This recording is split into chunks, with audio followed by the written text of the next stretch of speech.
الله الرحمن الرحيم داوديال كما برتن يوتيوب قلنا يا بن الله في نيوز داوديال ما هو مالك جمعه وعيده مالتي صدحات عيد مبارك بن دلان هاي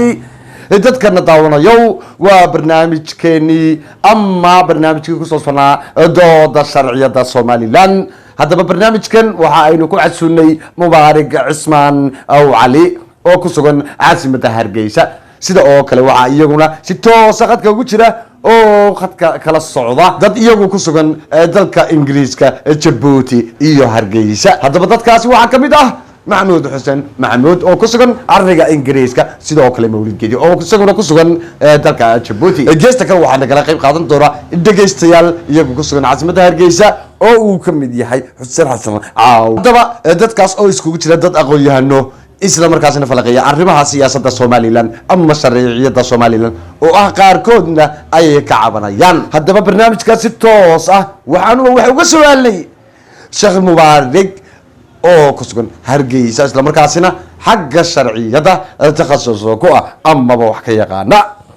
Sheekh Mubaarak cid Mubaarak baanu ku leenahay kulanti wanaagsan baanu ku leenahay aad baad mahadsantihiin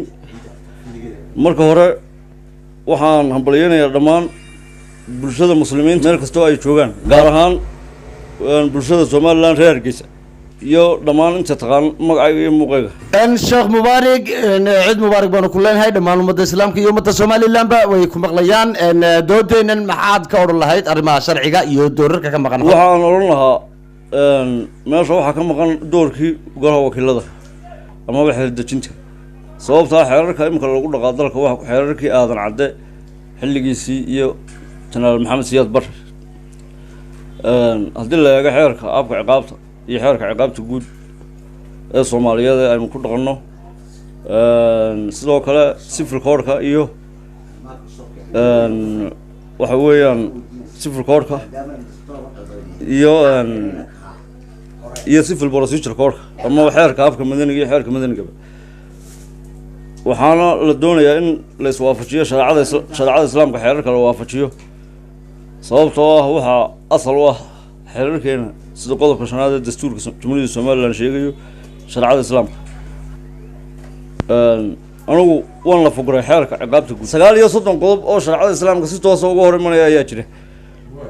waxa kaloo jira xeerar qodobo kale oo badan oo dastuurka ka hor imanaya in si loo waafajiyo doorkooda inay qaataan golaha wakiiladu sababtoo ah maxkamadaha iyo biliiska ama iyo xeelaalintu waxa ay ku dhaqaan xeerarkaas xeerarkuna waa inay waafaqaan dastuurka weeye marka caqabad weyn baa xagaa ka jirta golaha wakiiladuna inay qabsadaan ama xeer dejintu guud ahaan wakiilada iyo guurtu ayaa qoraal Mubaarak kugu soo noqono sida waxaan u gudbinayaa hadda Maxamed Xuseen oo ku sugan ariga Ingiriiska Maxamed soo dhawow cid Mubaarak baan ku leenahay ummadda Soomaaliyeed dhammaan asxaabta cid walba si toos ah waxaad u dhageysanaysay Sheekh Mubaarak oo isagu arrimaha cadaaladda iyo garsoorka wax ka yaqaana maxaad ka qabtaa ra'yiga uu soo jeediyay ka weydiin lahayd ama wax su'aala dariiqaha imka uu soo jeedinayo muxuu jeedin waayay markuu ka mid ahaa garsoorka iyo gudla iyo arrimaha cadaaladda isagan weydiinayna maxaad kale ku soo kordhin lahayd in aad ku darsato barnaamijka ra'yi ahaan xagga garsoorka iyo 30 sanadood miyaa la gaari waayay sootiyan dastuurka yeelanay maxaa keenay kiyada cadii ki Maxamed Siyaad Bar waxaan u gudbin doonaa Sheekh Mubaarak mar labaad Sheekh Mubaarak khadka ma ku jirtaa si fiican ma noo maqlaysaa si fiican arrintaas labada arrimood oo Maxamed ka hadlay waa laba arrimood muhiim ah hase ahaatee arrinta ah intaad ka mid ahayd maad sheegtid imika wadda ka mid baan oo kamaan tagin hase ahaatee dalil garsoorku leeyahay waa ti ku ay leeyihiin xeer dejintu garsoorku xeer ma sameeyo laakiin wuu dabaqaa un xeerka imika ka mid baan talabaad ah maxaa keenay in 23 sano la gaari waayo waxa weeyaan dastuurkan urdanka ayaan 20 sano meelahaas ah waxa weeyaan waxa uu dhigayaa in xeerarkii hore lagu sii dhaqmo inta xeer la dejinayo marka golayaashii wakiilada ee doorashada ku soo baxay kuwii hore iyo kuwii ayaa ka gudbinaya dalka Djibouti Mawlid Geedi oo ku sugan dalka Djibouti Mawlid si aad ayaan kugu soo dhaweynaa soo dhawow ayaan ku leenahay waa dhageysanaysaa garyaqaanka iyo maxamuud oo ingiriiska ka soo hadlaya may maqashaa mawlid maxamuud oo ingiriiska ka soo hadlaya garyaqaanka si toos ah ayaad u dhegeysanaysa garyaqaanka hargeysa nagula sugan maxamuud oo ingiriiska ku sugan aadna hadda waxaad si toosa aad nagula hadlaysaa Djibouti maxaad ka qabtaa raayada iyo orahyaha la isweydaarsaday waan salaamaya abina waan soo dhaweynaya sidoo kale ciid mubaarak baan ku leenahay ciid mubaarak makaan waan salaamaya ummadda Soomaaliyeed dhamaanteed iyo ummadda reer Djibouti iyo madaxweynaheedaba Ismaaciil Cumar Geli waan gartay madaxweynaha hada waxaan leeyahay waxa ka gaabiyay qodoyaashii la dooranayay muddadii 30 sano aynu soo dhaafnay ya way ayaa aad uga gaabiyay dawladda ka jirta Soomaaliland waa mid aad u makaan وانا مدح الصوماليلاند يا شعبك هو شعب كامل صار يا عبد الله انا وحيد جديد مولد شعبكii baad nadiisa saartay waxa sida khadka ku jira oo barnaamijka kala qayb qaadanayay saan idin sheegay Hussein caawiyo soo kamid ah shacabweynaha Soomaaliland oo aad u taageera shuruucda ay Soomaaliland ku soo dhawaad Hussein aad baan ku salaaminaa ciid mubaarak عيد مبارك عيد مبارك ومدة مسلم كلهم سلامنا وحويا شرعيا لشيء واصح وايو انت دولة مقاصة معملكو ودتشيو شرعيا وافشي دينتا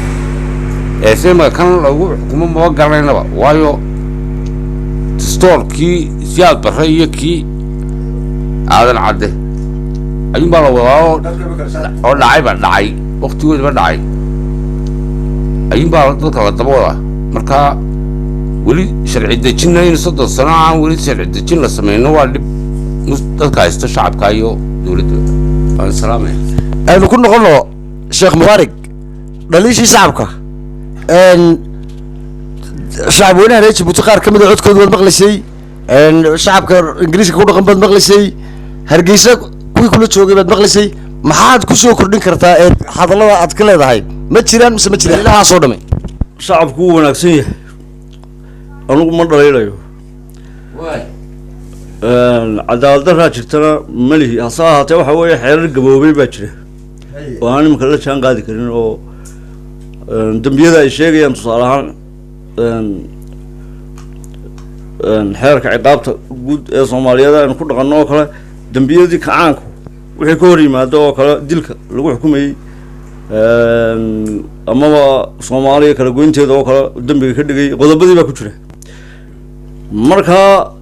waxa weeyaan dawlad waxay ahayd military oo kacaan oo adag oo ka kan oo dabeecadeeda adag sidaas awgeed baa markaas waxa isbedel aan shacabku u dareemeyn maadaama xeerku yahay xeer gaboobay xeerkii kacaanka waxa jira dambiyo cusub xilliga aan dhici jirin oo imaka dhaca oo technology uu keenaan taa lafteedu ay u baahan tahay in qodobo laga xeero oo diraasad lagu sameeyo oo xeer ciqaabeed cusub oo la jaan qaadi kara casrigan la sameeyo sidaa daraadeed in ay tahay ka gaabiyeen xeer dejintu ayaa aanu arkaa ray ahaantayda dareenka shacabku dareemayaana sidaas weeye maaha in maamulku uu isbedelo ma waa in xeerka iyo systemka la bedelo markaasaa isbedelku dhabta ah la dareemi karaa cadaalad dhab ah la dareemaya oo waxyaalaha masalan tusaale ahaan ay dadku dareemayaan inaan cadaalad aan ka helin waa dambiyadan dhacaya ee technology-ga ay keeneen oo kale tusaale ahaan marka waxaa habboon in arrinkaas laga howlgalo xukuumadda jirtaana iyaduna ay markaa u hagar baxdo guddi baa jirta madaxweynuhu magacaabay oo dib u habeynta shuruucda iyaga laftoodu in ay ka qayb qaataan ayaa qurux badan iyaga iyo guddiga xuquuqul insaanka iyo bahda garsoorka intuba ay ka qayb qaataan bulshada loo bandhigo dabadeed كل دقالة حوجنا وباهن حيرك عسى وباهن إن كتلاقل كذا لا يشوا أنا كوزوج أيون سوتش هذينا مثلا سمعت قرنك إن لو قدر أيه هبون وايو دقالة ما شفتها صاحت قرش قرن بتشره قرشها قرن كإن لو قدره مركها وحلقة قبنا يو مشاريع له شروع لين لو قدر أيه قروح بعدين دولتنا وحير دولتنا وحير والله ياليو